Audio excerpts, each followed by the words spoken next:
So you've started your funnel or your website and you want to globally modify like the colors, the fonts, and when you're building your text and everything, you also want to add more fonts here if that's not enough what you currently see. So how do you do that? It's really simple. Simply click on the brush icon here. That opens the global styling. Inside you find the text, the add font, the color palette, and the website layout. So let's go one by one. What is the text styling?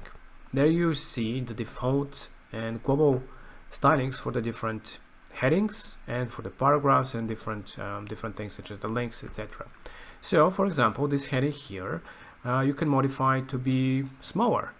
Just like this, you can globally modify for your whole website the font of your main heading to be smaller. You can adjust letter spacing, you can adjust line height, all different things that you can modify. Keep in mind that if you have inline styling for a specific text, that will not be overwritten by the global ones. So the inline will overwrite the global one. So if you want to keep it consistent, just don't add any inline and just modify the styling from here. So if you want, you can also modify that for mobile as well.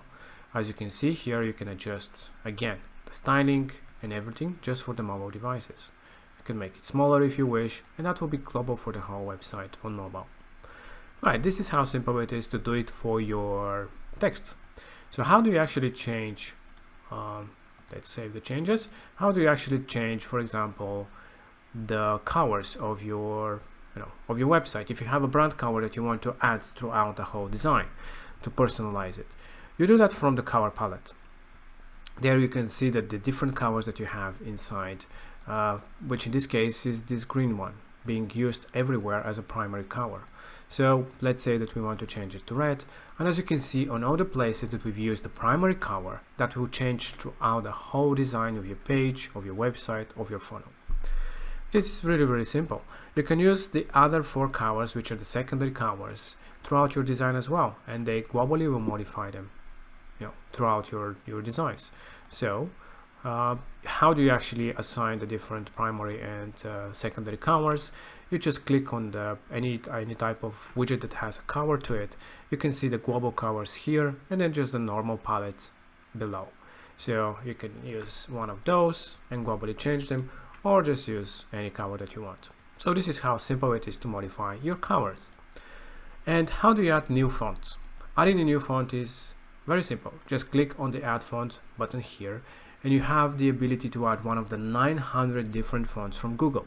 So you select the design that you like for a font, just pick it, the weight of the font, and just add it to your website.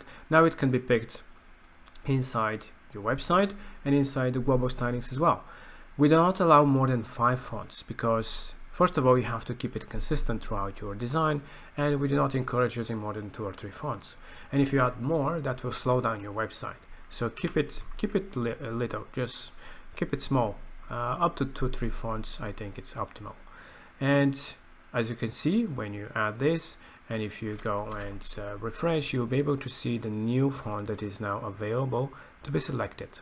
So just like that, you can add it throughout your designs. And you can also use it for when you're selecting here, you can select the new font and assign it for everywhere that you're using the H tag. So this is how simple it is to modify your text, add a new font, and the colors of your website. So you can easily, quickly, in a few minutes, modify completely the design of your pages. And lastly, we have the website layout. The website layout allows you to modify what is the width of your website. As you can see here, you have this kind of a width, which is normal, 1100 pixels. But you can modify it. If you want it to be more spread to the sides, you can do that from here.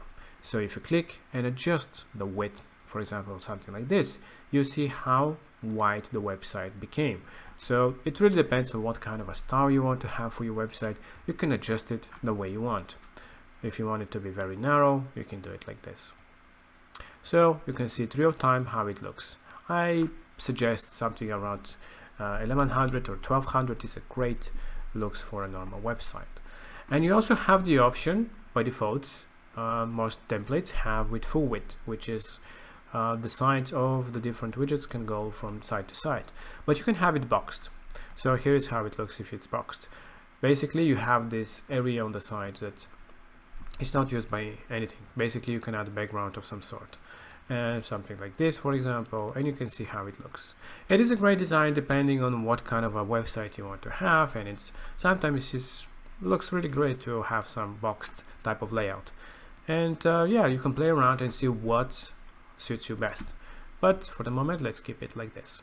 And this is how simple it is to modify your layout, to add covers and modify the whole global covers as well, add fonts and adjust the styling of your text throughout the whole design. So this is global stylings and all these cool things that you can do and quickly modify your pages.